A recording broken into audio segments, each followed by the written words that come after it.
जन सभी प्यारे साथियों को मैं राहुल सर आप सभी का स्वागत करता हूं आपके अपने यूट्यूब चैनल ट्रैवल में। आज हम लोग एक इम्पोर्टेंट न्यूज के साथ अपडेट के साथ आपके बीच में आए हैं। एक जो है अभी हाई कोर्ट का फैसला आया है, बॉम्बे हाई कोर्ट का, और जो हाई कोर्ट का फैसला आया बहुत ज्यादा चर्चा का विषय बना हुआ है। ठीक है, तो आज उसी हाई कोर्ट के फैसले पे हम बात करेंगे जिसको बॉम्बे हाई कोर्ट के द्वारा सुनाया गया है, जो कि बहुत चिंता का विषय हुआ करता था, जिसमें बहुत सारे फर्जी लोगों को फंसा दिया जाता था, जिसको लेकर जो है हाई कोर्ट ने फैसला सुनाया है। तो उस पर हम आज चर्चा करने वाले हैं। क्या है आज का मुद्दा? शादी से मना करना सोसाइटी के लिए उकसाना नहीं माना जाएगा। यह बॉम्बे हाई कोर्ट का फैसला आ चुका है। ठीक है, तो आज हम इस पे विशेष डिस्कस करेंगे। जितने भी आपके डाउट है सारे डाउट क्लियर करने वाले हैं कि ये मुद्दा क्या है, क्यों इतना ज्यादा चर्चा का विषय है, क्यों इतना ज्यादा ये सोशल मीडिया पे इस पे चर्चा हो रही है। तो इस पे हम बात करेंगे। सबसे पहले चर्चा में क्यों है, ठीक है, एक दैनिक भास्कर करके न्यूज चैनल उसने भी दिया है, शादी से मना करना सोसाइटी के लिए उकसाना नहीं। बॉम्बे हाई कोर्ट ने युवक को बरी किया, कहा ब्रेकअप के बाद सोसाइटी के लिए बॉयफ्रेंड जिम्मेदार नहीं है। यानी यहाँ पर कहा गया हाई कोर्ट के द्वारा कि यदि कोई युवक या युवती अगर वो रिलेशनशिप में रहते हैं, ठीक है, और रिलेशनशिप में रहने के बाद यदि उन दोनों का ब्रेकअप हो जाता है, इसके बाद अगर कोई सुसाइड करता है तो इसका बॉयफ्रेंड जो है वो जिम्मेदार नहीं होगा, क्योंकि युवती ने सुसाइड कर लिया और उसमें उसका जो वो युवक था, बॉयफ्रेंड था, उसको फंसाया गया। लेकिन फिर हाईकोर्ट का फैसला सुनाया गया कि जहां पे ब्रेकअप हो चुका उसके बाद सुसाइड करना, उसमें बॉयफ्रेंड को या उस लड़के को ना फंसाया जाए। ठीक है, क्योंकि इसका जिम्मेदार वो नहीं है, क्योंकि इन दोनों के रिश्ते अब दूर हो चुके हैं, अलग अलग हो चुके हैं, तो वो कैसे जिम्मेदार हो सकता है। अगर इसके ऊपर केस किया जा रहा है तो फिर आपके पास पुख्ता सबूत होने चाहिए, तब वो इसका जिम्मेदार होगा, अन्यथा वो इसका जिम्मेदार नहीं है। आइए इस पे विषय जानते हैं। तो न्यूज चैनल है, पूरा आपको मुद्दा आपको समझाते हैं। ये दो युवक और युवती थे, 5 साल में शादी से, ठीक है, 5 साल में शादी से सोसाइटी की टाइम लाइन, ठीक है, 2019 अतुल और निकिता ने मैट्रिमोनियल साइट पर मुलाकात के बाद शादी कर ली। ठीक है, एक साइट है मैट्रिमोनियल साइट पर इन लोगों ने मुलाकात के बाद क्या कर ली, शादी कर ली। 2020 दोनों का एक बेटा हुआ, कपल के बीच पैसों को लेकर अनबन शुरू हो गई। ठीक है, 19 में शादी होती है अतुल और निकिता की, 20 में उन दोनों का बच्चा होता है और दोनों कपल्स के बीच पैसों को लेकर थोड़ा सा विवाद हुआ, अनबन शुरू हो गई। 2021 विवाद बढ़ने के बाद निकिता अपने बेटे के साथ बेंगलुरु घर छोड़ दी। ठीक है, अपने बेटों को लेकर चली गई और घर को छोड़ दिया। 2022 निकिता ने अतुल और उसके परिवार के खिलाफ 9 मामले दर्ज कराए। यानी जो महिला है, युवती है, उसने अपने पति यानी अतुल और उसके घर वालों के ऊपर, ठीक है, 9 मामले दर्ज कराए, यानी 9 केस किए। 2022 से 2024 120 बार केस की सुनवाई हुई। अतुल 40 बार बेंगलुरु से जौनपुर आए। ठीक है, 2 सालों में 22 से 24 में लगभग 100 बार, कितने 120 बार केस में सुनवाई हुई। अतुल को 40 बार बेंगलुरु से जौनपुर आना पड़ा। 9 दिसंबर 2024 अतुल ने खुदकुशी कर ली बेंगलुरु के फ्लैट में, उनका शव पंखे से लटका मिला। यानी कि इस मुद्दे की शुरुआत होती है 2019 में, दोनों एक साइड से मुलाकात होती है, एक साइड पे, इस साइड का नाम दिया गया है, ठीक है, मैट्रिमोनियल, और उसके बाद 2020 में दोनों शादी करते हैं। 2021 में, ठीक है, 2019 में शादी करते हैं, 20 में दोनों को एक बच्चा होता है और उसके बाद पैसों को लेकर अनबन होता है। 21 में दोनों के बीच विवाद बढ़ा और निकिता ने घर को छोड़ दिया। ठीक है, 22 में केस दर्ज हुआ, 22 से 24 तक केस चला और टोटल 120 बार उसे इस पे सुनवाई हुई और अतुल को बेंगलुरु से जौनपुर आना पड़ा। 9 दिसंबर 2024 का दिन था, अतुल ने खुदकुशी कर ली और बेंगलुरु के फ्लैट में, और उनका शव पंखे से लटका मिला।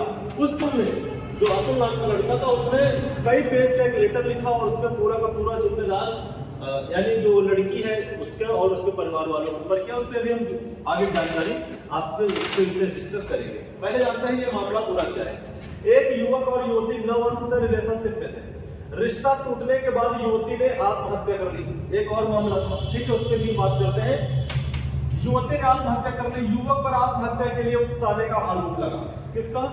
युवक पर आत्महत्या के लिए उकसाने का आरोप लगा।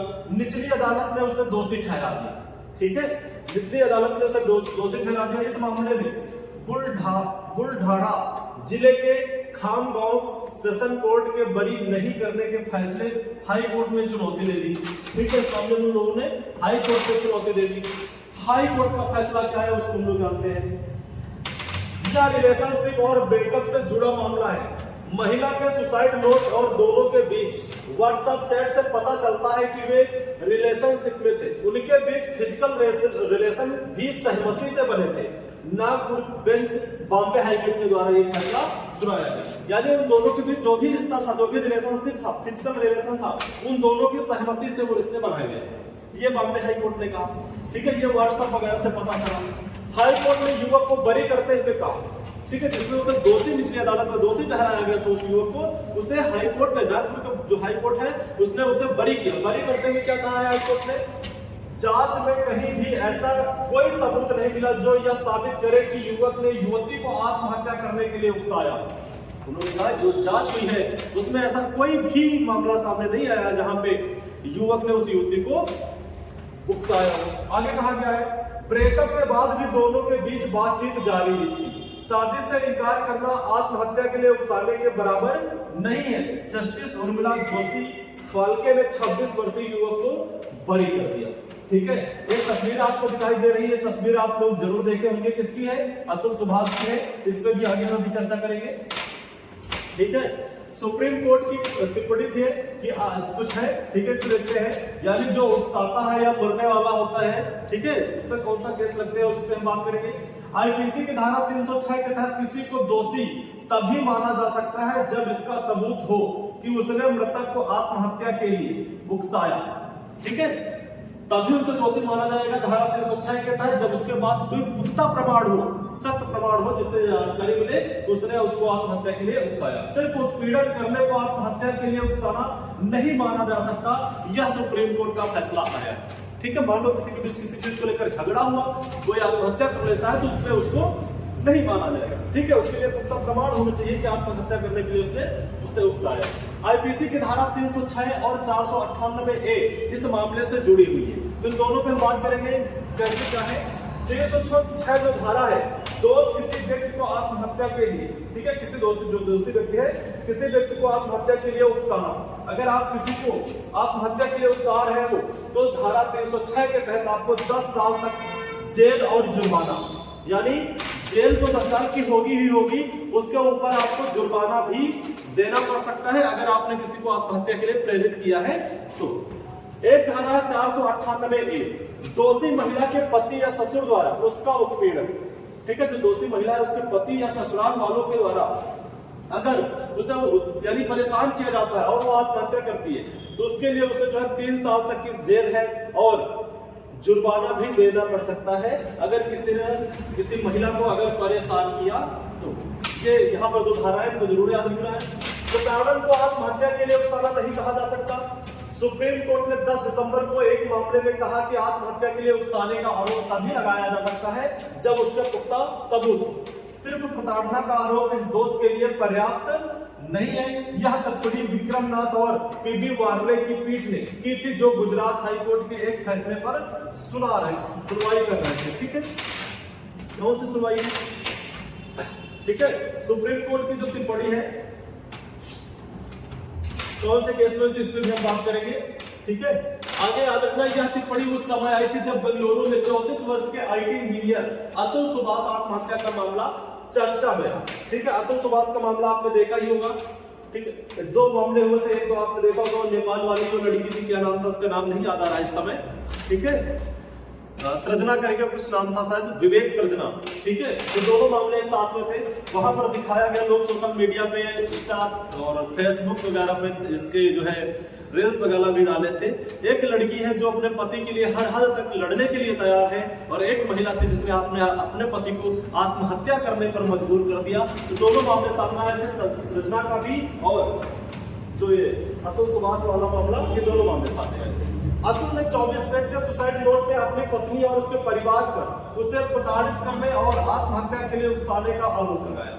यानी जो अतुल थे वो अतुल ने 24 पेज का एक सुसाइड नोट्स तैयार किया और उस 24 पेज के सुसाइड नोट्स पे सिर्फ और सिर्फ अपनी आत्महत्या का जिम्मेदार अपनी पत्नी और उसके परिवार के ऊपर यानी जिम्मेदार जो है अपनी पत्नी और उसके परिवार को ठहराया। इसके आधार पर बेंगलुरु पुलिस ने पत्नी और उसके परिवार के खिलाफ आत्महत्या के लिए उकसाने का मामला दर्ज किया।